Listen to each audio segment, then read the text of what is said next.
क्या आत्माएं सचमुच अपनी अधूरी इच्छा पूरी करने वापस आती हैं?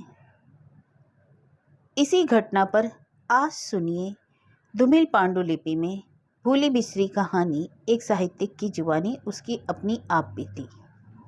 वह कौन था, किसकी छाया थी? मैं एक साहित्यकार हूँ। मैं जिंदगी भर अकेला ही इधर उधर अपने घुमक्कड़ स्वभाव के कारण घूमता रहा।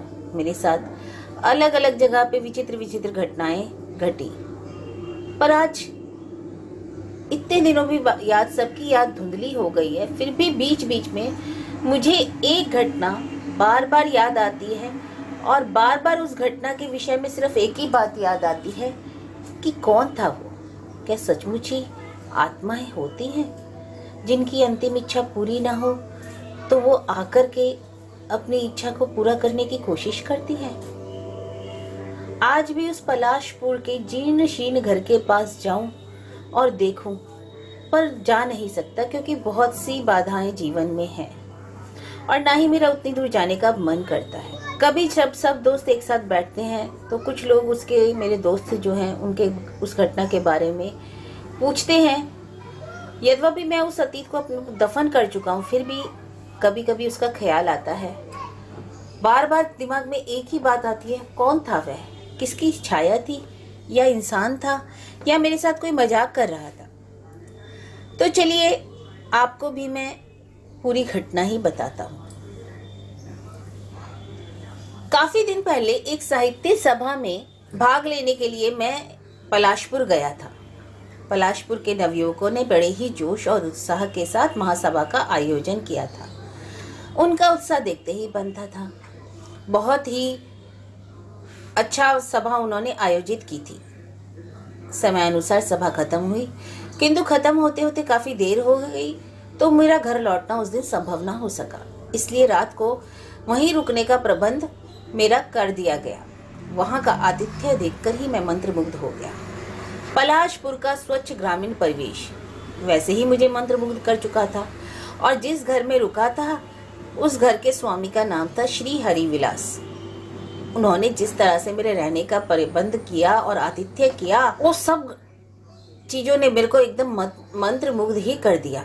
उन्होंने अपने घर के दूसरे तल्ले पर मेरे रहने का एक कमरे में प्रबंध किया। आम लोगों की से साधारणतया मेरी नींद कम ही है और दूसरी जगह पे मुझे जल्दी नींद नहीं आती। मैं काफी रात सभा से ही आया था, उसके बाद काफी रात तक मेरी आंख खुली रही और आंखें मूंदे में ऐसे ही बिस्तर पर लेटा था।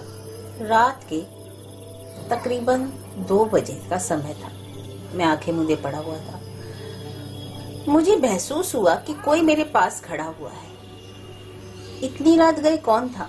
मैंने आंखें खोलकर देखा कि कहीं ये मेरा ख्याल तो नहीं, पर नहीं, ख्याल तो नहीं था। कोई मेरे पास सचमुच ही चुपचाप खड़ा हुआ था। मेरी आंखें खुली देखकर वह मुझसे बोला, बुरा मत मानना, मैं इतनी रात को आपके साथ बातचीत करने आया हूँ और डरिएगा नहीं। शाम को बहुत कोशिश की थी, बहुत चेष्टा की थी, किंतु आ नहीं सका, प्रवेश ही नहीं मिल सका किसी भी तरह से, इसलिए आपसे मिलने के लिए इतनी रात मुझे आना ही पड़ा। मैं हैरान, शब्द नहीं मेरे पास। फिर भी मैंने शब्दों को एकत्रित करके पूछा, किंतु भाई मैं आपको पहचान नहीं पा रहा हूँ, कौन है आप? क्या है नाम आपका?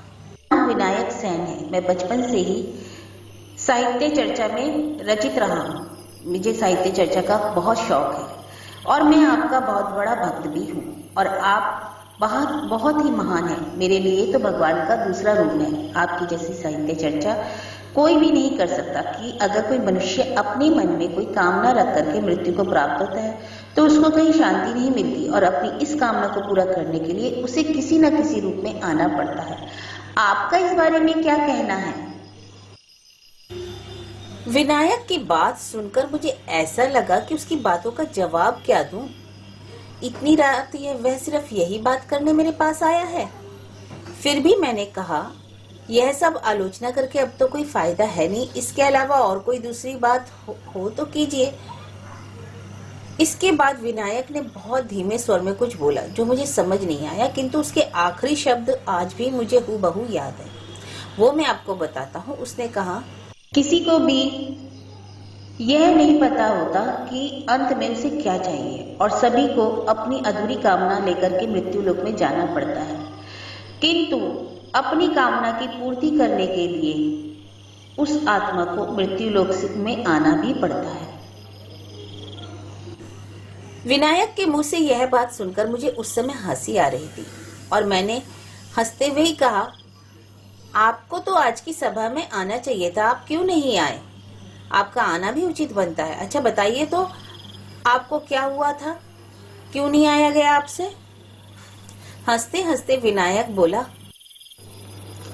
क्यों नहीं आया? अरे क्यों नहीं आया? इतनी भीड़ में आता भी तो आपके साथ इतना अच्छा परिचय कैसे होता? आप मुझे कैसे पहचान पाते? इससे तो अच्छा ही हुआ ना कि मैं अभी चुपचाप आ गया और देखिए आपसे बात भी कर रहा हूँ और अभी किसी को पता भी नहीं लगेगा कि मैं आपके पास आया हूँ। यह तो ठीक ही है ना? बात सुनते सुनते मुझे नींद आने लगी थी। फिर मैंने कहा, यह सब तो ठीक है, पर अब आप यहाँ से जाइए, परिचय तो हो ही चुका है। अगर हो सके तो कल तड़के ही आ जाइए, क्योंकि कल सवेरे 9 बजे की ट्रेन है। अब मैं थोड़ा सा सोना चाहता हूँ।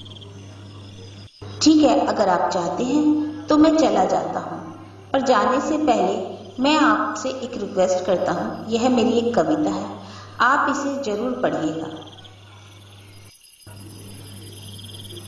यह कहकर विनायक एक कागज मेरे हाथ में देकर चला गया। अगले ही पल मुझे एहसास हुआ कि उस कमरे की सारी चीजें जो इधर से उधर टेबल चेयर सब जैसे अचानक तांडव करने लग गए हैं। मैं कुछ समझा ही नहीं। फिर अचानक विनायक की आवाज आई, अच्छा घबराइए नहीं, कुछ देर में सब कुछ एकदम पहले जैसा हो जाएगा, ठीक ठाक हो जाएगा।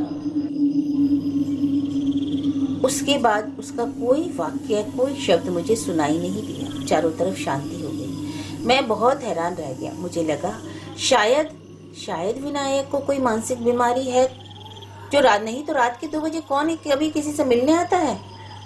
उसके बाद मुझे ज्यादा सोचना ही नहीं पड़ा। धीरे धीरे मेरी आंखें बंद हो गई। कब सवेरा हुआ पता ही नहीं चला। हरविलास बाबू आए और वैसे पूछा कि आपको रात को कोई कष्ट तो नहीं हुआ? मैंने कहा नहीं, किंतु रात के 2 बजे एक सज्जन पुरुष मुझसे मिलने आए थे। रात के 2 बजे? रात के 2 बजे कौन आ सकता है? हरविलास बाबू ने कहा। मैंने हंसते हुए कहा कि विनायक सेन नाम बता रहे थे। विनायक सेन? हरिविलास बाबू का चेहरा, हंसता हुआ चेहरा एकदम गंभीर हो गया। आपसे विनायक सेन मिलने आया था? विनायक? अरे वो कैसे आ सकता है? उसे तो मरे हुए 1 महीना हो गया है। बेचारा मर के भी शायद उसको शांति नहीं मिली। वह आपका बहुत बड़ा भक्त था और आपसे मिलने के लिए बहुत उत्सुक था। सभा का आयोजन में भी उसका बहुत बड़ा हाथ था। वह आपके लिखने को बहुत पसंद करता था। तभी वहाँ जो लोग मिलने आए थे उनमें से एक ने कहा कि मरते वक्त विनायक ने एक कविता आपको उद्देश्य करके लिखी थी। वह कविता अपने हाथ से आपको देना चाहता था। यह रही वह कविता, यह लीजिए। विनायक की लिखी कविता जब मैंने अपने हाथ में ली तो उसकी लिखावट वैसे ही हूबहू थी जैसा कि कागज रात को विनायक मेरे हाथ में दे गया था। मैं सोच में पड़ गया कि ऐसा कैसे संभव है कि रात को जो विनायक मेरे हाथ में दे गया, हूबहू वही कविता, वही लिखावट, ऐसा कैसे हो सकता है। किंतु मैंने अपने आप को तुरंत संभालते हुए कहा, हरिविलास बाबूजी, आप मेरे जाने का प्रबंध कर दीजिए। रास्ते में पर भी यही सोचता रहा कि सचमुच वो विनायक सेन था, उसकी छाया या उसकी आत्मा जो अपनी अंतिम इच्छा की पूर्ति के लिए मृत्यु लोक में दोबारा आई थी। यह घटना आज भी मेरे दिमाग में हलचल पैदा कर देती है।